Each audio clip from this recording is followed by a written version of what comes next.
किनकि सावित्री देवीको वरदानबाट जन्म भएको कारणले गर्दा उनको नाम पनि राखियो सावित्री।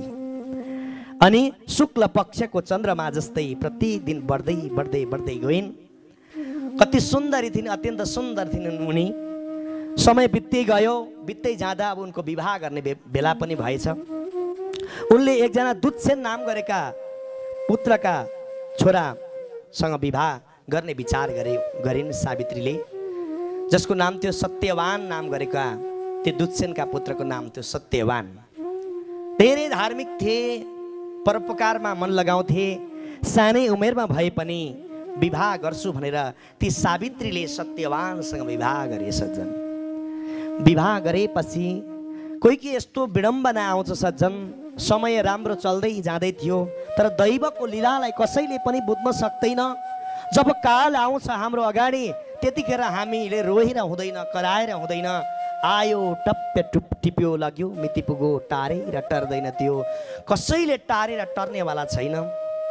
ती सत्यवानको एक दिन जङ्गलमा जाँदा रुखबाट लडेर उनको त्यही मृत्यु भएछ। मृत्यु भइसके पश्चात अब त्यही समयमा यमराज आएर यमराजले लिएर जानका लागि तत्पर भए लिएर गए।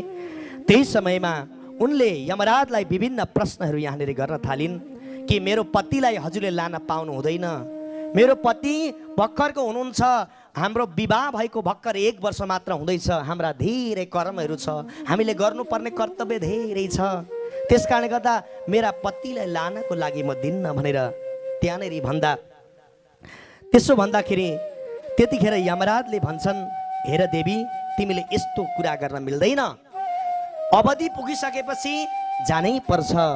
त्यस कारणले गर्दा न जायते म्रियते वा कदाचिन नायम भूत्वा भविता न भूय अजो नित्यम शाश्वतो यम पुराणो न हन्यते हन्यमाने शरीरे। शरीर केही होइन, शरीर जाने हो, आत्मा मर्दैन देवी। त्यस कारणले गर्दा न आत्मालाई कुनै शस्त्रले काट्न सक्छ, न अस्त्रले काट्न सक्छ, केही हुन सक्दैन।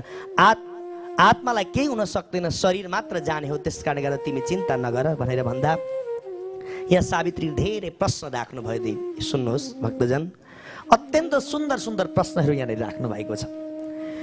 यहाँनिर के राख्नुहुन्छ भन्दा, किं कर्म वा शुभम धर्म राजा किं शुभम नृणाम कर्म निर्मूलयन्ते वा केन वा साधतो जना।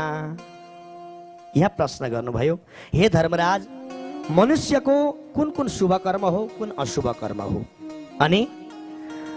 अनि कर्मको बीज रूप कहाँबाट हुन्छ, कर्मको फल कसले दिन्छ, कर्मको फल दिनेवाला को छ, अनि त्यसपछि गर्दा अनेक प्रकार देह के हो, कर्म के हो भनेर विविध प्रश्न गर्नुभयो। कर्मको फल दिनेवाला त उनै दाता परमात्मा भगवान हुनुहुन्छ, किनकि कर्मण्येवाधिकारस्ते मा फलेषु कदाचन।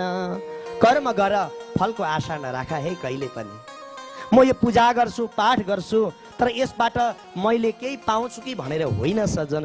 एकदम विशुद्ध केही भावना नराखिकन, हे प्रभु, मैले हजुरलाई अर्पण गरेको छु, हजुरको इच्छा, हजुरले जे गर्नुहुन्छ। भगवानको अगाडि गएर हामीले केही माग्नु पर्दैन सज्जन। ईश्वर त सबै कुरा देख्नेवाला हुनुहुन्छ, स्वयं आँखाले हेरिराख्नु भएको छ। मेरो भक्तले कहाँ कस्तो कर्म गर्दैछ भनेर ईश्वर त माथिबाट हेर्दै हुनुहुन्छ सज्जन।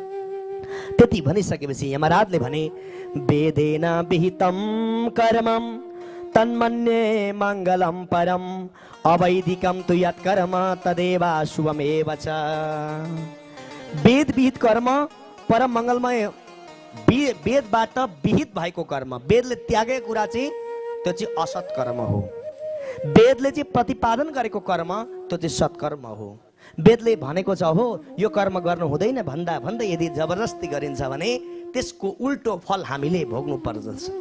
आज विभिन्न प्रकारका यस्ता खालका कर्महरू भइरहेका हुन्छन्, वेदले भनेका कुरालाई पनि उल्लङ्घन गरेर त्यस्ता खालका कर्म भइरहेका हुन्छन्। त्यही भएर ती चाहिँ मतबाट चल्ने हो। मतबाट चल्ने भनेको मतयो यत्र गच्छन्ति तत्र गच्छन्ति वानरा शास्त्राणि यत्र गच्छन्ति तत्र गच्छन्ति ते नर भनेर भनिएको छ। शास्त्रबाट जो शास्त्रले भनेको कुरालाई मान्दछ त्यो चाहिँ मानव हो, नर हो। यदि शास्त्रको उल्लङ्घन गरेर पछाडि जान्छ त्यो चाहिँ वानर हो भनेर भनेको छ भक्तवत्सल भगवानको। अनि विष्णुको सेवा सज्जनको सेवा गर्नु नै सत्कर्म हो भनेर भन्नुभयो। अनि वेदमा सर्वसम्मत विभिन्न प्रकारका वेदमा 4वटा काण्ड 3वटा काण्ड राखिएको छ, ज्ञान काण्ड, उपासना काण्ड र कर्म काण्ड। ध्यान दिनु होला, ज्ञान काण्डमा जम्मा 16,000 8,000 मन्त्र रहेका छन्, उपासना काण्डमा 8,000 मन्त्र रहेका छन् र कर्म काण्डमा जम्मा 80,000 मन्त्र रहेका छन्। आज जति पनि कर्महरू हामीले घरमा पूजा पाठ यावत कुराहरू गर्छौँ ती कर्म काण्ड अन्तर्गतका ती मन्त्रहरू पर्दछन् सज्जन। त्यसकारणले गर्दा यसरी वेदबाट विद हरि भक्तो नरो यस्स समुक्त श्रुतौ सुतम, यदि आफू मुक्त हुन चाहन्छ भने हरिको भक्ति गर्नुपर्दछ। हरि यहीँ हुनुहुन्छ, हरि मेरै हृदयमा हुनुहुन्छ भन्ने भावना राखेर यदि अगाडि बढ्नुभयो भने हरका माथिबाट तपाईँहरू झर्नुभयो भने पनि तलबाट भगवानले समाउनुहुन्छ। जसरी प्रहलादजीलाई हिरण्यकश्यपुले माथि डाँडाबाट खसाल्दे, तल भगवान विष्णुले यसरी हात थाप्नुभयो कि मेरो भक्तलाई मैले रक्षा गर्नुपर्छ भनेर रक्षा गर्नुभयो भने भगवानले मेरो भक्तले कस्तो कर्म गर्दैछ त्यो कर्मलाई विशेष ध्यान दिनुहुन्छ। अनि मुक्ति स दुविधा शाब्दी श्रुतियुक्त सर्वसम्बता, 2 प्रकारको सत्य मुक्ति क्रम मुक्ति आदि गरेका मुक्तिहरूको विषय पनि यहाँ चर्चा भएको छ। र भगवान श्री कृष्णको कर्म बीज रूप हो र फलदाता पनि उनै परमात्मा हुनुहुन्छ र कर्मको हेतु पनि उहाँ नै हुनुहुन्छ। त्यही भएर त तम क्रतुस्तम हवे तम हुता स्वयं तम ही मंत्र समी दर्भ पात्राणी च, यज्ञ गर्नेवाला, यज्ञ गराउनेवाला, फल दिनेवाला अनि हवनमा राखेका सामग्री सबै हजुर ईश्वर नै हुनुहुन्छ भनेर जसरी भागवतमा आउँछ त्यसरी नै यहाँ पनि त्यही चर्चा भएको छ। र अनेक प्रकारका सावित्रीले प्रश्न सोध्दै सोध्दै सोध्दै गइन्, त्यसको उत्तर दिँदै दिँदै दिँदै यमराज गए। अन्तिममा यमराज अत्यन्त प्रसन्न भयो, हो देवी तिमीसँग यति ज्ञान रहेछ, यति सानो उमेरमा कहाँबाट यत्रो ज्ञान आयो, यति ज्ञान तिमीसँग रहेछ, तिमीबाट त म प्रसन्न भएको छु। अब के माग्छौ तिमी, जे माग्छौ तिमीलाई म त्यही दिनको लागि तयार छु भन्दा त्यतिखेर उनले भनिन्, सावित्रीले भनिन्, सत्य बदौरसेनैव पुत्राणाम शतकम मम भविष्यति महाभाग वरमेतन विसितम। हे महाभाग, सत्यवान द्वारा मेरो द्वारा, सत्यवान र म द्वारा 100 जना पुत्रहरू उत्पन्न हुन्।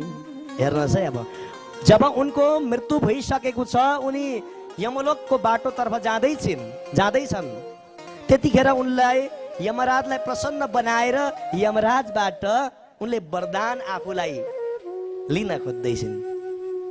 अनि लु वरदान माग भन्दा त्यतिखेर उनले भने, अब मत पितु पुत्र सततम ससुरस्य च चक्षुषी, मेरा पिताको 100 जना सन्तान हुन् वरदान मागिन् उनले।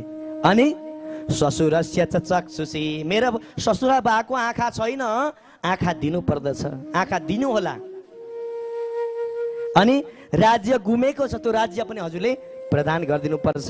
हे जगत प्रभु, 1 लाख वर्षसम्म मैले सत्यवानसम्म बसेर विहार गर्न पाऊँ, मलाई यति वरदान दिनुपर्छ भनेपछि त्यतिखेर यमराजले भने, भविष्यति महाशाब्दी सर्वमानसिकम तब जीव कर्म विपाकम च कथयामि निशामय, निश्चिन्त रहो, अवश्य पनि तिम्रो इच्छा पूर्ण हुनेछ, तिमीलाई म त्यो वरदान दिन्छु भनेर अब वरदान अन्तिममा यमराजले दिए र आफ्ना पतिलाई फर्काइदिने काम भयो। भक्तवत्सल भगवान